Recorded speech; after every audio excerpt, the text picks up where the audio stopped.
Amén, hermanos, buen día. Es un gozo y privilegio para mí poder continuar con este estudio de la primera epístola de Juan. Vamos a repasar un poco lo que hemos estado viendo, comenzando directamente en el bosquejo. En el bosquejo, el estudio se divide en tres partes principales en lo que son el número romano, ¿ya? Tres partes principales de la carta. La primera, que Dios es luz, y abarca el primer capítulo y hasta el versículo 2 del capítulo 2. Y a continuación, el otro punto importante, número 2, que Dios es amor, y acá abarca ya gran parte, o sea, todo el capítulo 3, gran parte del capítulo 4 y del capítulo 2. O sea, del capítulo 2, versículo 3, hasta el capítulo 4, versículo 21, y en ese es el que estamos ahora. Y en último punto, número romano 3, que Dios es vida, que abarcaría el capítulo 5, ¿ya? Para que ustedes tengan en mente, este es el esquema general.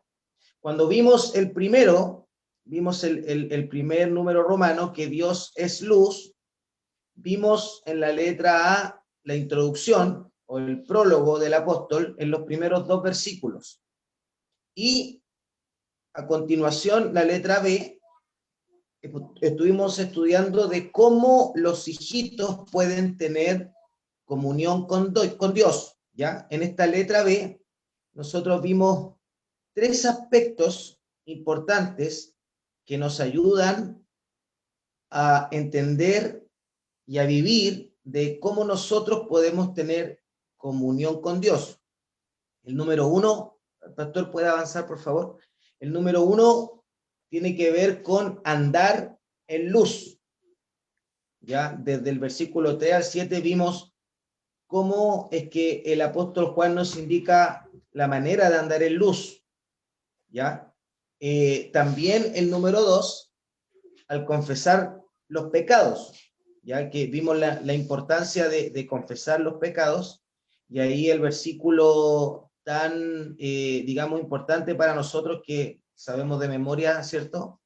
Primera de Juan 1:9, que si confesamos nuestros pecados, Él es fiel y justo para perdonar nuestros pecados, limpiarnos de toda maldad. Y también vimos como punto 3, podemos nosotros tener comunión con Dios gracias a la abogacía de Cristo, ya que Él es nuestro abogado. Eso lo vimos la semana pasada. Él es nuestro abogado y también es nuestra propiciación. Ahora estamos nosotros en el número romano 2, en el segundo aspecto importante, que tiene que ver con que Dios es amor, ¿ya? ¿Puede avanzar, pastor, por favor? Nosotros la semana pasada vimos cómo los hijos de Dios pueden tener comunión los unos con los otros, ¿ya? Y la respuesta ahí mismo dice, al andar él en amor, ¿ya? Nosotros tenemos que andar en amor los unos con los otros, y vimos hasta el versículo 14, ¿ya? Y hoy día comenzamos con la letra B. Este punto 2 romanos tiene A y B, A, B y C, y el más extenso es el C. Pero hoy día entramos a lo que quedamos la semana pasada, la letra B. Los hijitos no han de amar al mundo. Vamos entonces a Primera de Juan, capítulo 2, versículo 15. Primera de Juan, capítulo 2, versículo 15. Dice, no améis al mundo ni las cosas que están en el mundo.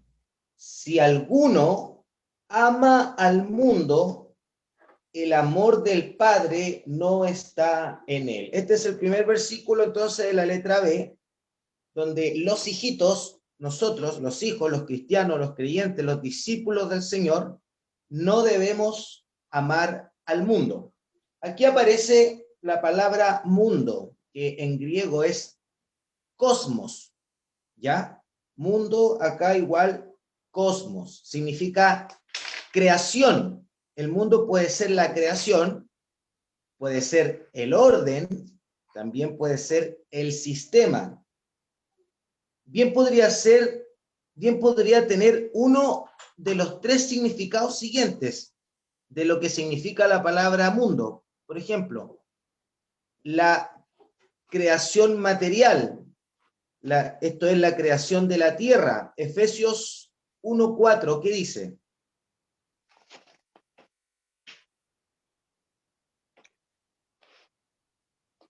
Según nos escogió en él antes de la fundación del mundo, para que fuésemos santos y sin mancha delante de él. Gracias, hermano. Antes de la fundación del mundo. Aquí habla de mundo, ¿cierto? Como creación material, la tierra. También podemos entender acá la palabra mundo como la humanidad o el género humano. ¿Qué dice Juan 3:16? Juan 3:16. 3:16. 14:30, ¿no es? Hermano, Sí, 14:30. Bueno, 14:30 creo que era hermano Manuel, pero yo digo Juan 3:16, dice, porque de tal manera amó Dios al mundo, que ha dado su Hijo unigénito para que todo aquel que en él cree no se pierda, mas tenga vida eterna. Bueno, es un versículo muy conocido. Y aquí también dice que Dios amó al mundo. Cuando acá el Señor Jesús estaba hablando con Nicodemo, le decía el mundo, y no se refería a la creación, ¿cierto? Esto, bueno, ya lo hemos visto en parte también con Pastor Samuel, pero esa palabra mundo no se refería al planeta, digamos, sino que se refería a la humanidad, al humano. Y número 3, se puede referir también al sistema mundial, ya el sistema mundial, o también lo que es también el sistema del diablo o el sistema satánico de este mundo. Ahora sí, por favor, Juan 14:30. No hablaré ya mucho con vosotros, porque viene el príncipe de este mundo y él nada tiene en mí. Amén. Si ustedes se dan cuenta, ahí habla de el príncipe de este mundo y se está refiriendo a Satanás, ¿cierto? Se está refiriendo al diablo como príncipe de este mundo. ¿Qué dice Juan 16:11? El príncipe de este mundo ha sido ya juzgado. Exacto. El príncipe de este mundo ha sido ya juzgado. ¿Qué dice el 12:31? Ahora es el juicio de este mundo. Ahora el príncipe de este mundo será echado fuera. Gracias, hermanos, gracias. El príncipe de este mundo será echado fuera. O sea, se está refiriendo al mundo, ¿cierto? Y a la parte del mundo dominada por el diablo. Y por último, Efesios 2:2. En los cuales anduviste en otro tiempo, siguiendo la corriente de este mundo, conforme al príncipe de la potestad del aire, el espíritu que ahora opera en los hijos de desobediencia. Gracias, hermana. ¿Cierto? Ahí Pablo está exhortando o está recordando, ¿cierto? Que antes seguía la corriente de este mundo, ¿cierto? Del príncipe de la potestad del aire, el príncipe de las tinieblas, ¿cierto? Eso también el apóstol Pablo ahí habla de la palabra mundo, la palabra cosmos, ¿ya? Entonces, este tipo de mundo, que no tiene que ver con el planeta o con toda la raza humana, tiene que ver con codicia, ¿ya? Tiene que ver con ambición, tiene que ver también con placer y con engaño. Juan, el apóstol, ¿cierto?, está hablando aquí del último significado, todos los versículos que leímos recién, no se está refiriendo ni a la creación, ni a toda la raza humana, se está refiriendo al príncipe de este mundo, los deseos de este mundo, que tiene que ver con lo que leímos recién, el egoísmo, ¿cierto? De este último significado son dos sistemas mundiales, ¿ya? El de Dios, ¿ya? Porque parte de este mundo son los hijos de Dios y los de Satanás, ¿ya? El hombre es súbdito o del uno o del otro. Entendemos eso por la palabra de Dios, que el hombre o es esclavo del pecado o es siervo de Cristo, ¿ya? Están esas diferencias. Por favor, no sé quién tenía Gálatas 6:14. Amén. Pero lejos esté de mí gloriarme, sino en la cruz de nuestro Señor Jesucristo, porque en el mundo me es crucificado a mí y yo al mundo. Amén. Ahí habla, ¿cierto?, de Pablo, que lo que él se gloría en Cristo y no en este mundo. Y segunda de Pedro 2:20.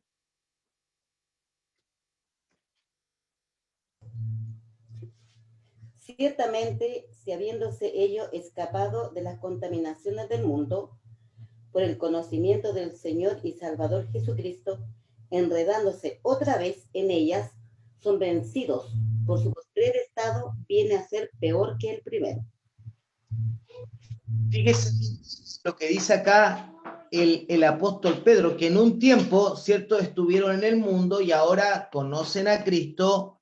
El postrer estado viene a ser peor que el primero cuando se regresa a las actividades o al deseo de este mundo. Si amamos al mundo, estamos en la carne. Y si estamos en la carne, ¿cierto?, el amor del Padre no mora en nosotros. Es importante que nosotros podamos evaluar y podamos discernir y podamos meditar en cuánto de nosotros dedicamos al mundo, cuánto estamos amando a este mundo, ¿ya? Y cuánto realmente amamos al Señor. Si el amor del Señor es más fuerte en nosotros, para nosotros meditar en todo tiempo en Él y no en las cosas de este mundo. Ahora, en este mundo obviamente nosotros tenemos que hacer muchas cosas, pero el enfoque es el importante. La pregunta dice, ¿estoy amando al mundo? ¿Cuánto de mí hay de Cristo y cuánto de mí hay del mundo? Es una pregunta para meditar. Versículo 16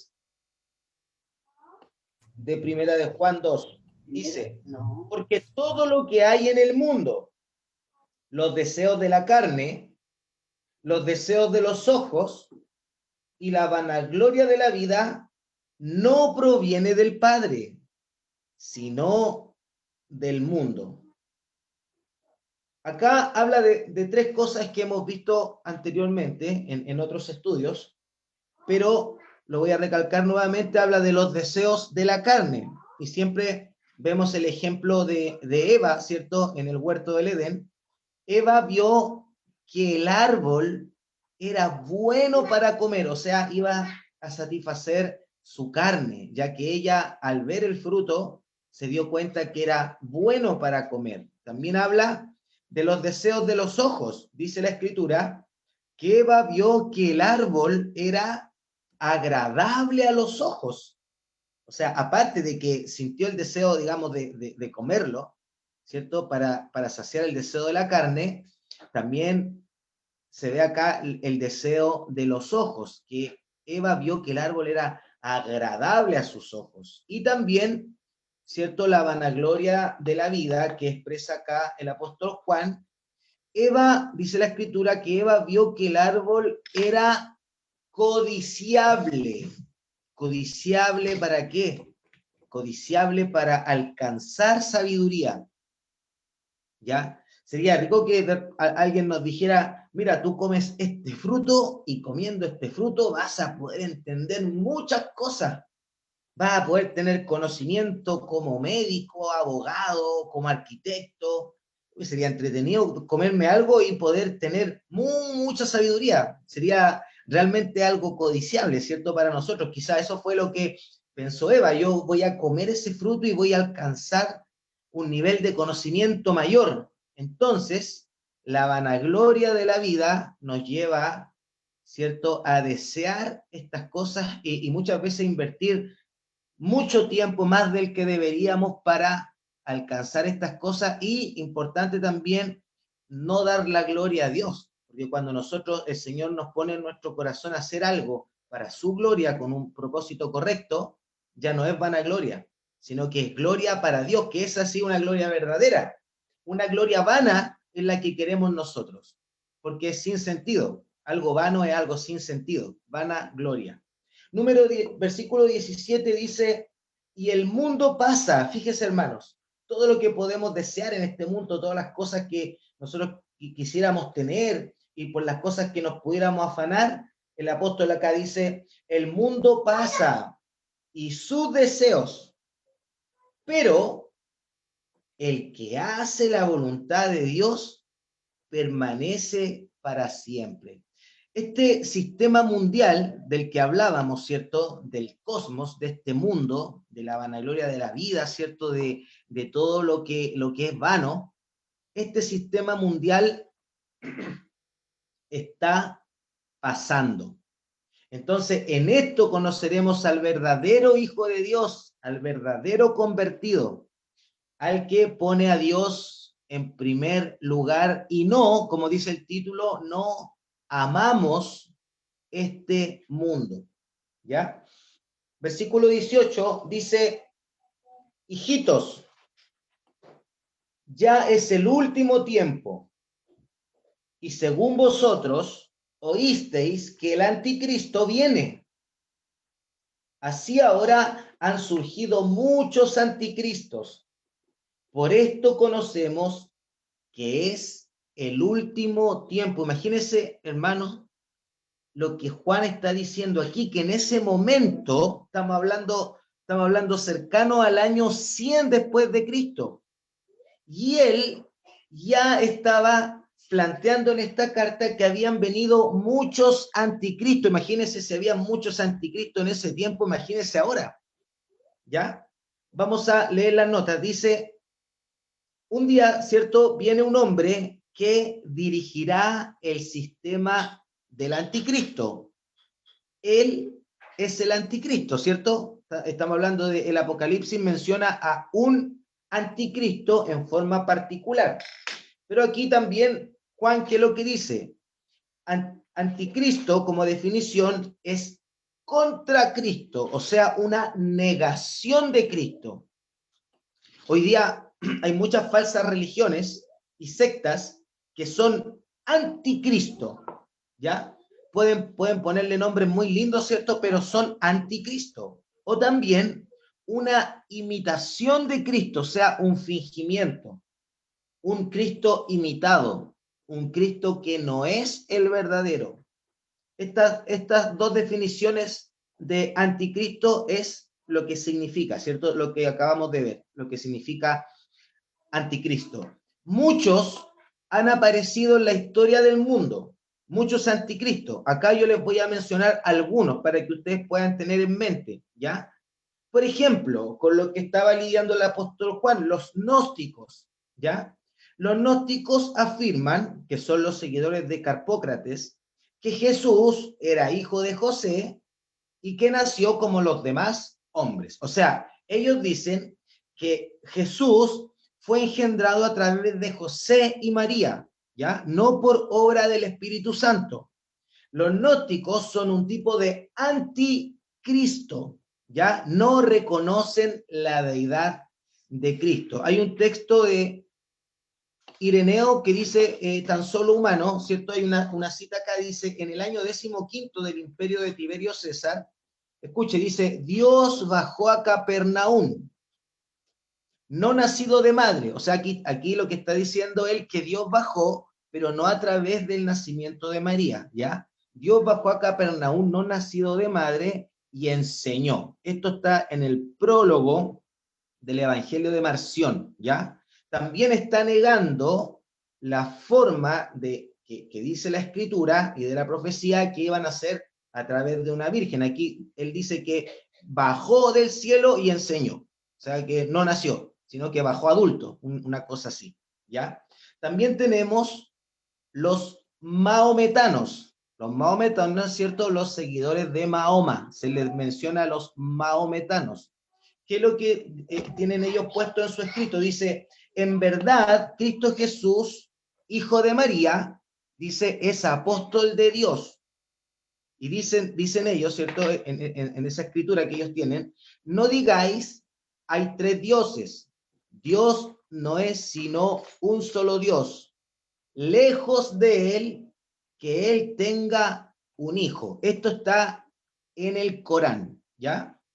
Entonces no reconocen ni la deidad de Cristo, ni que Dios tenga un hijo eternamente engendrado, ¿ya? Entonces no reconoce la deidad de Cristo, ¿ya? Y también, fíjese lo que tenemos acá, el pensamiento, no sé si lo tendrán hoy en día, pero de antiguo está el pensamiento de los comunistas, ¿ya? Llevamos tres hasta el minuto, ¿cierto? Los maometanos, los gnósticos, ahora los comunistas. ¿Qué dicen ellos? He aquí un misterio nuevo, aquel de la divinidad, dividiéndose en dos mitades, ¿cierto? Haciendo alusión al Padre y al Hijo. Dios Padre, viendo desde el alto de su esplendor eterno, que el pobre Dios Hijo, aplanado y aturdido por su caída, está tan sumergido y perdido en materia, que habiendo alcanzado el estado humano, no se ha restablecido, decide venir a su auxilio. Este es un escrito que se llama Dios y el Estado. Entendemos que los comunistas no reconocen a Dios, ¿cierto? Y bueno, hoy en día no creen en la existencia de un Dios. O sea, todos estos movimientos, hermanos, son movimientos anticristo. A veces nosotros en nuestra mente, cuando pensamos en la palabra anticristo, uno dice, sí va a venir un día el anticristo. No, actualmente hay muchos anticristos, digamos, o sea, opositores a la verdad de que Cristo es Dios, Rey y Señor. Hay otro movimiento, los teósofos, identificar a Jehová con el histórico Jesús, sosteniendo que este es la misma deidad, Jehová en persona que tomó un cuerpo carnal, fue hecho hombre para poder salvar a los hombres del infierno y mandó a sus discípulos llamarle Señor. Fíjese lo que dicen sobre todo esto, dice, es caer en un error común, ¿ya? Esto es un escrito en inglés, ¿cierto? Que traducido es el camino perfecto. Estos son los teósofos. O sea que todas esas verdades que estaban diciendo, ellos dicen, es caer en un error común. O sea, no creen en la verdad de las escrituras. Tenemos también a los ateos. ¿Qué dicen los ateos? Jesús quizá era alguna buena clase de hombre, pero maestro salvador de la Trinidad es una efigie contradictoria de amabilidad, un híbrido monstruo de los hombres, un infinito que hace promesas significantes de milagros serviciales para defraudar las almas inocentes, un ausente auxilio en las tribulaciones. ¿Ya? Acá dice bosquejo de la historia por un señor de apellido Wells. ¿Ya? O sea, aquí vimos ya por lo menos 5, donde hay muchos movimientos anticristo y mucha gente hoy en día, mucha gente les escucha, les cree y lo toman como parte de su vida, que son opositores, ¿cierto?, a Cristo. O sea, es cosa de nosotros ver cuando enseñan, ¿cierto?, algunos por las casas, ¿cierto?, golpeando la puerta y diciendo que Jesús no es Dios, sino que fue un buen profeta. ¿Ya? Entonces, ¿qué es lo que dice Juan? Dice que es el último tiempo y muchos de nosotros oímos del anticristo, ¿cierto? Así ahora, dice, han surgido muchos anticristos, por esto conocemos que es el último tiempo. No sé si ustedes recuerdan que en Judas hablaba Judas que teníamos que tener cuidado de los apóstatas. Aquí Juan nos está diciendo, tengan cuidado con todas estas filosofías, con todos estos movimientos que son anticristo. Versículo 19 dice, fíjese lo que dice, salieron de nosotros, o sea, muchos de estos hombres salieron desde las mismas iglesias, salieron de nosotros, pero no eran de nosotros, porque si hubiesen sido de nosotros, habrían permanecido con nosotros, pero salieron para que se manifestase que no todos son de nosotros. Muchos de los que salen de las buenas iglesias, las verdaderas iglesias, ¿cierto?, se van porque se debe manifestar que no son parte del cuerpo de Cristo. Lamentablemente, los falsos cristianos no se quedarán bajo la predicación de la palabra de Dios. Su salida es su identificación. Muchos de ellos que se van, ¿cierto?, se están identificando que no son de Cristo y ellos no van a poder soportar ni aguantar la palabra de Dios. O sea, nuestra oración hacia ellos es que Dios les muestre el camino, les ilumine y les llame para salvación.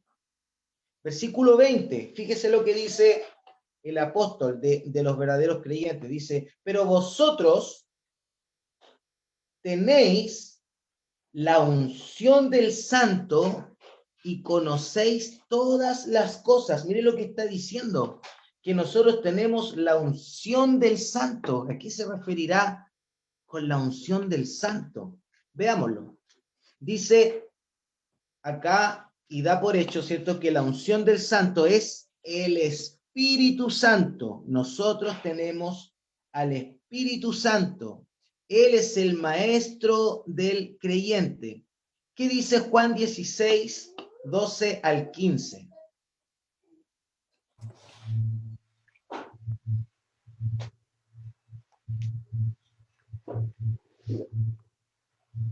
Aún tengo muchas cosas que deciros, pero ahora no las podéis sobrellevar.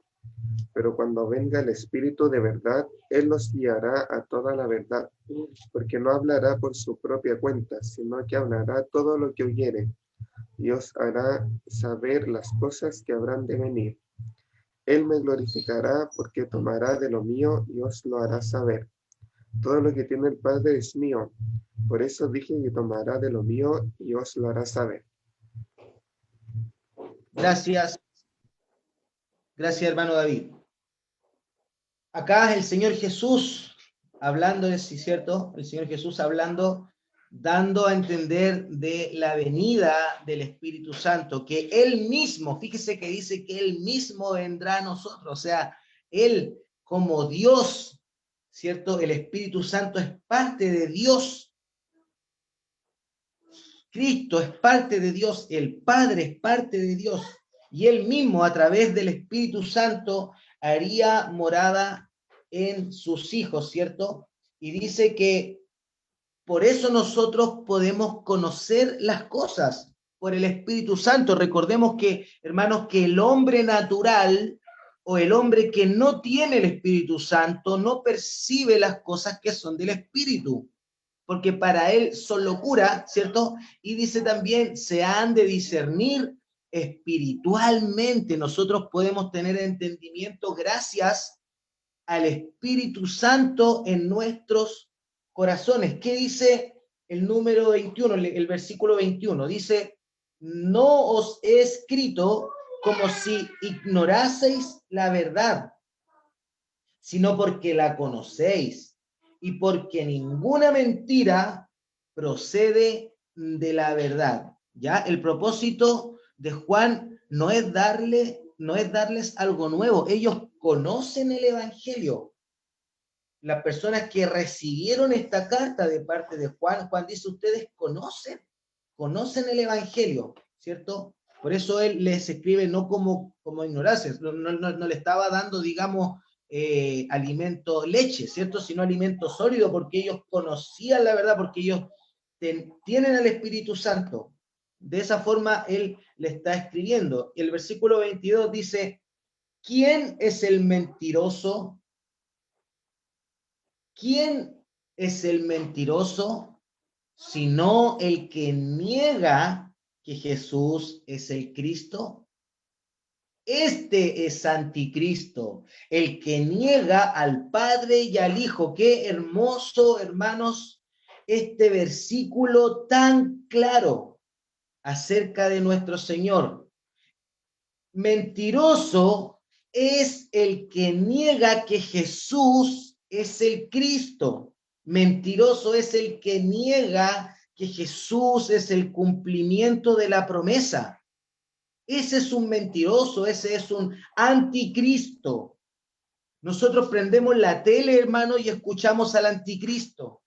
Nosotros a veces podemos prestar oído a algo y tenemos que discernir, ¿cierto?, que es el anticristo, porque el anticristo es el que niega al Padre y también, ¿cierto?, niega al Hijo. Esta es la señal del anticristo, el que niega a ambos, a Dios y a Cristo.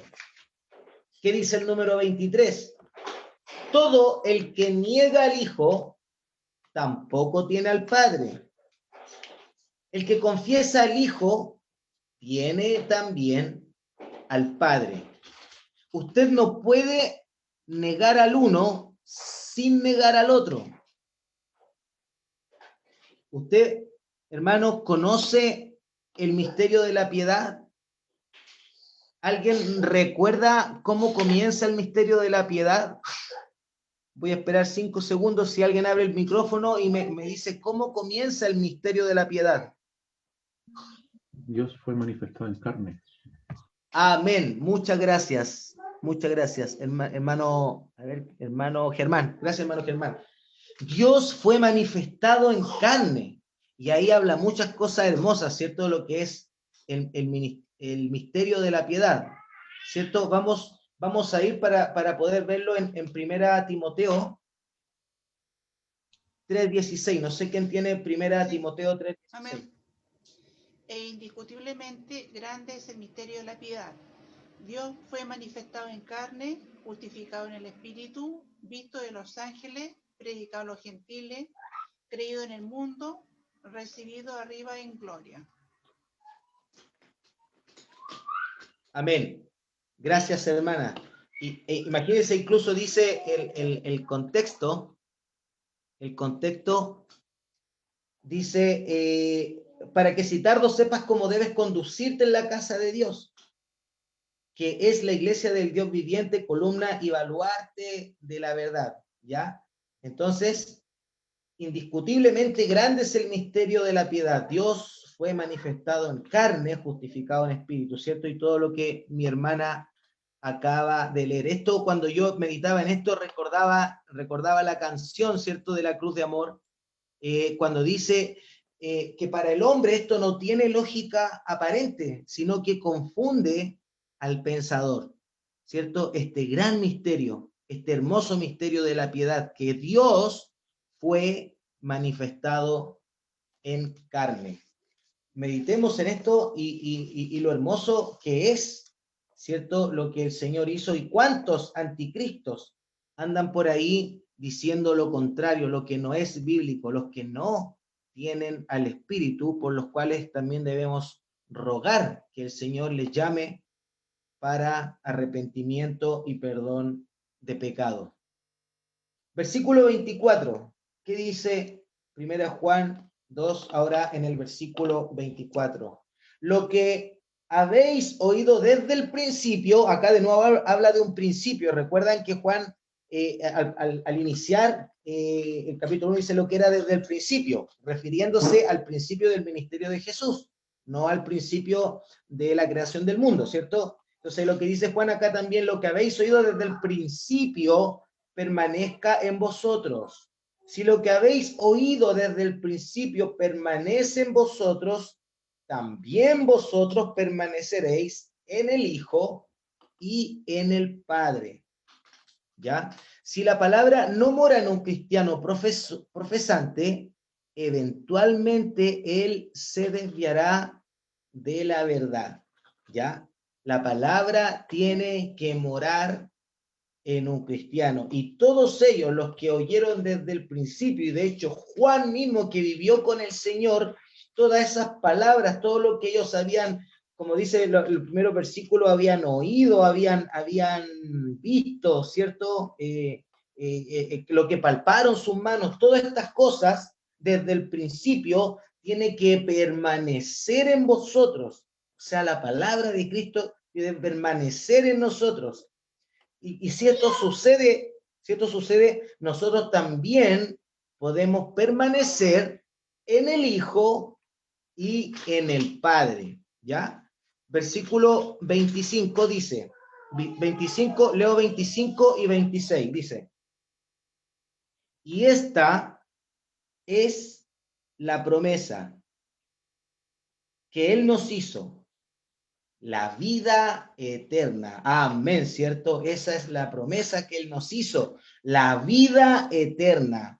Os he escrito esto sobre los que os engañan, ¿ya? Los que nos engañan, los que quieren engañarnos, no van a traer la promesa de la vida eterna, ¿cierto? Dice, esta es una advertencia contra los falsos maestros, ¿ya? La promesa, o sea, esto es una advertencia contra los falsos maestros.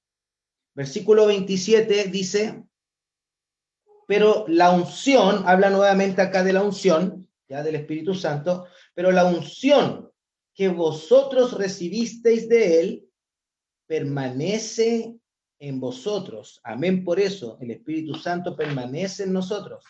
Y no tenéis necesidad de que nadie os enseñe, así como la unción misma os enseña todas las cosas y es verdadera y no es mentira.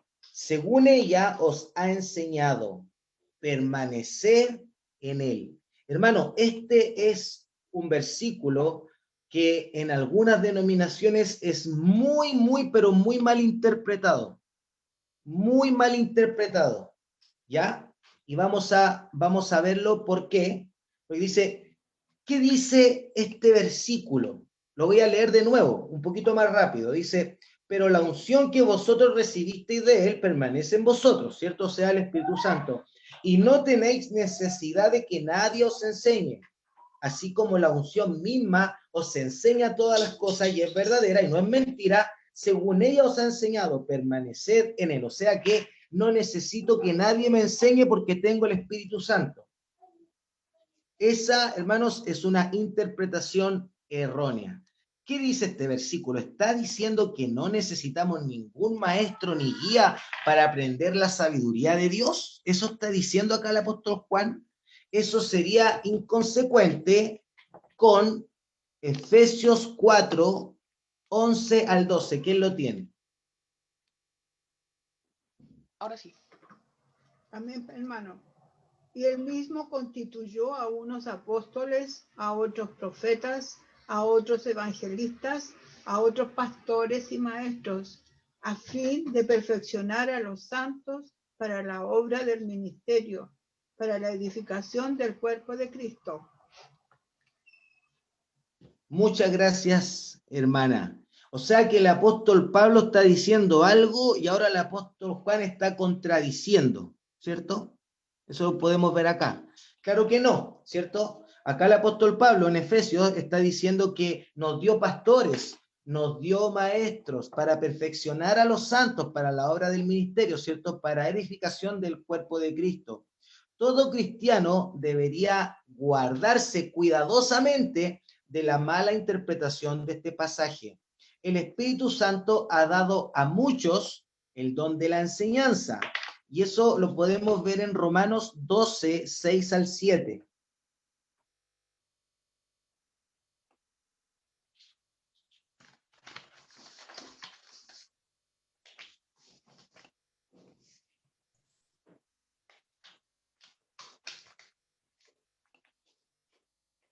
No se escucha, hermanita, no sé quién lo tiene, Sí. pero ahí. Ahí sí.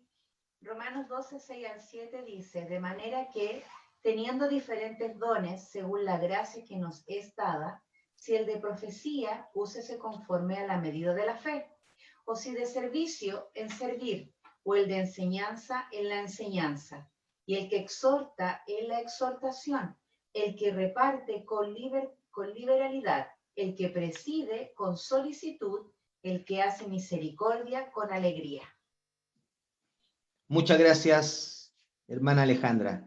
Entonces el Espíritu Santo ha dado a muchos distintos dones, ¿cierto? De enseñanza, exhortación, ¿cierto? Y también ha llamado a todos los creyentes a enseñarnos los unos a los otros. ¿Qué dice 2 de Timoteo 2:2? Lo que has oído de mí ante muchos testigos, esto encarga a hombres fieles que sean idóneos para enseñar también a otros. Gracias, hermana. Dice entonces acá el apóstol Pablo a su discípulo Timoteo que esto encarga para que también enseñen a otros. Entonces, ¿a qué se está refiriendo Juan entonces al decir que tenemos el Espíritu Santo y no tenemos necesidad de que nadie nos enseñe? ¿Cierto? ¿Cierto? Dice Juan, en vez de contradecir estas instrucciones dadas por el Espíritu, ¿cierto? Porque él está hablando acá en el contexto del Espíritu, el Espíritu que nos enseña.